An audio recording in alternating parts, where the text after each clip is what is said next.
Imagine two colossal factories, one in Toulouse, France, the other in Everett, Washington. Inside, Airbus and Boeing forge the machines that rule our skies, controlling 99% of the market. They dictate terms, they set prices, they make airlines wait years for new jets. But then picture a single airline in the tiny nation of Qatar that decided to make these two giants fight each other. How did one carrier manage to play the world's most powerful duopoly against itself? What happens when a multi-billion-dollar order is cancelled overnight? And how did one man turn a simple paint dispute into a weapon? Here's what really happened. To understand how Qatar won, you first have to understand the man who drew the battle lines, Akbar al-Bakr. From 1997 to 2023, al-Bakr ruled Qatar Airways not just as a CEO, but as an autocrat of aviation. He was a man obsessed with perfection, building a five-star airline from scratch in one of the world's most competitive regions. But his method wasn't charm, it was confrontation. This was the man who would famously inspect new aircraft deliveries himself, running his hand along cabin walls, and would reject a multi-million-dollar plane for a flaw in the carpet stitching. He publicly humiliated suppliers, berated executives at air shows, and grounded brand new jets if the in-flight entertainment system was too slow. To Airbus and Boeing, he was a paradox. He was their most prized customer, signing checks for billions of dollars, pushing them to innovate with planes like the A350, but he was also their single greatest threat, a man who would sue at the drop of a hat and publicly air their dirtiest laundry. For decades, the duopoly tolerated him. They needed his money. They needed his influence in the Gulf. They believed they were the ones in control. They were about to learn in the most brutal way possible that they were wrong.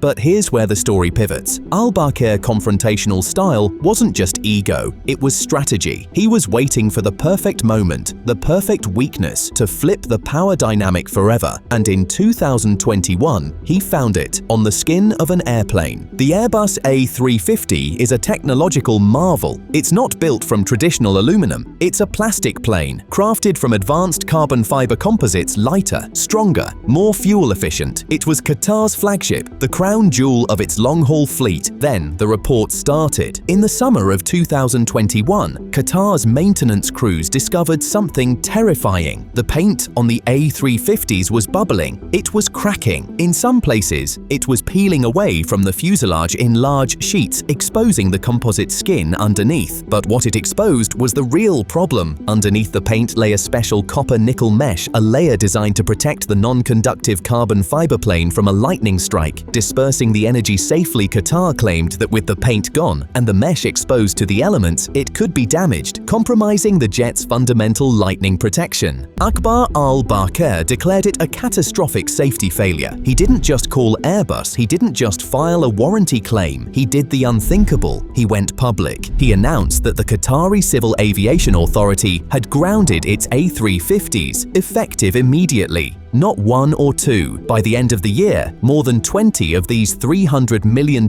jets were parked dormant in the blazing Doha sun. It was billions of dollars in assets instantly turned to dust. Airbus was blindsided. They fired back, claiming the issue was purely cosmetic. They argued the lightning protection was not compromised. The European Aviation Safety Agency, EASA, backed Airbus, stating there was no airworthiness impact. Al-Bakr didn't care. He doubled down. He filmed videos of the peeling paint and sent them to the media. He banned Airbus from his offices. And then he filed a lawsuit in London's High Court. The damages he was seeking? Over $600 million, plus millions more per day for each grounded jet. Think about this. One of the world's biggest airlines was suing one of the world's biggest manufacturers, claiming its flagship product was unsafe. The feud was no longer about paint. It was a war for reputation, and al-Bakr was holding a torch to Airbus's most valuable asset. Airbus pushed into a corner and, furious at the public humiliation, decided to fight back, and they used the one weapon they thought would bring al-Bakr to his knees. In January 2022, Airbus did something unprecedented in aviation history. They terminated Qatar Airways' entire separate order for 50 of its brand new A321neo jets. This wasn't a delay, it was a cancellation, a public execution. The A321neo was the plane Qatar needed to run its entire regional and medium-haul network. Without it, its future growth strategy was dead. Airbus had just taken Al Barker's Queen off the board. The message from Airbus was simple: you sue us, we'll cripple your airline. It was the ultimate power move in a seller's market. Airbus believed they had Al Barker cornered. They were wrong, because just as the door slammed shut in Toulouse, a phone was ringing in Chicago. While Airbus was at the peak of its power, its rival, Boeing, was in the gutter. Boeing was still reeling from the 737 MAX crisis, 2 fatal crashes, a 20-month global grounding, and tens of billions of dollars in losses had shattered its reputation. Airlines were skeptical, the public was scared. Boeing was desperate for a win, desperate for a high-profile customer to validate their comeback. And then, Akbar Al Bakr called. Just weeks after Airbus cancelled his A321neo order, Qatar Airways announced a massive deal, not with Airbus, with Boeing. In a high-profile ceremony at the White House in January 2022, Qatar placed a launch order for 34 of Boeing's new 777-8 freighters, with options for 16 more. It was a $10 billion lifeline for Boeing's cargo program. The timing was no accident, it was a calculated signal, but Al Barker was just getting started. The real dagger came 6 months later, at the Farnborough Air Show in July 2022. This is the industry's biggest stage, all the cameras are rolling, and right there, at the Boeing pavilion, Al Barker stood shoulder to shoulder with Boeing's CEO. The announcement: Qatar was ordering 25 Boeing 737 MAX 10s with options for 25 more. The 737 MAX 10, the direct competitor to the A321neo that Airbus had just cancelled. The aviation world was stunned. This wasn't just a purchase, this was a defection. Al Barker was publicly replacing his entire Airbus narrow-body fleet with Boeing. It looked like Boeing had just pulled off the greatest steal in aviation history, winning back the Gulf giant. But here's the inside story. For Qatar, this was never about loyalty, it was about leverage. Boeing thought it was a new partner, it was just a pawn. Think about the position Al Barker had just created. He now had his multi-billion-dollar A350 lawsuit grinding on in London, bleeding Airbus in the press, and simultaneously, he had his new best friend, Boeing, happily building the exact planes Airbus had refused to sell him. Airbus was now in a vice. They were facing a two-front war, a costly legal battle on one side, and their mortal enemy stealing their market share on the other. How long could they possibly hold out? Not long. The public war raged for over a year. The legal filings became more and more brutal, but behind the scenes, the pressure was immense. Airbus was facing a logistical nightmare. Other airlines, hearing about the paint, were starting to inspect their own A350s. The problem, even if only cosmetic, was spreading. And worse, the optics of having their biggest A350 customer defect to the MAX 10 was a humiliation they couldn't afford. They needed to end this. In February 2023, the news dropped with a sudden thud.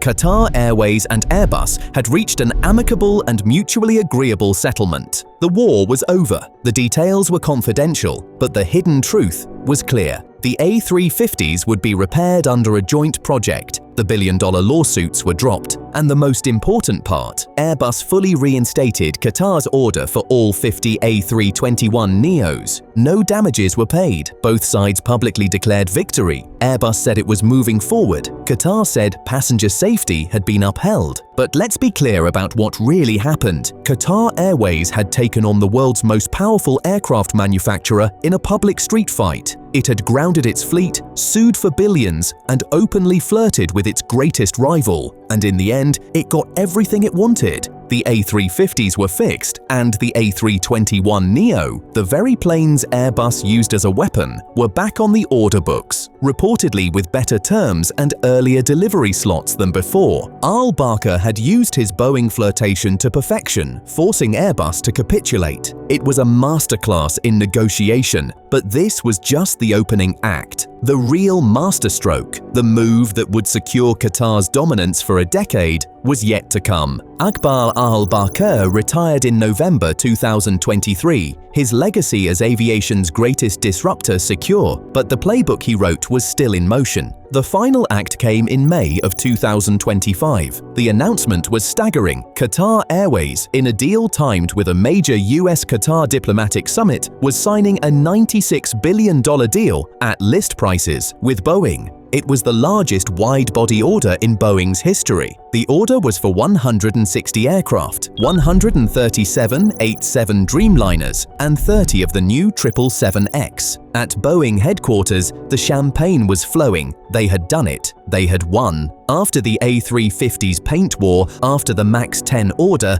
Qatar had finally chosen a side. They had cemented Boeing as their partner for the future, crushing Airbus in the most lucrative segment of the market. But then the other shoe dropped. But weeks later, the other shoe dropped. Qatar Airways announced it was cancelling its entire order for the 25 Boeing 737 MAX 10s. The air went out of the room. This wasn't a marriage, it was a transaction, and the bill had just come due. With one signature, Qatar had just perfectly and surgically divided the duopoly. The wide-body fleet, the massive, prestigious, high-profit jets for long-haul routes to New York, London, and Tokyo all went to Boeing.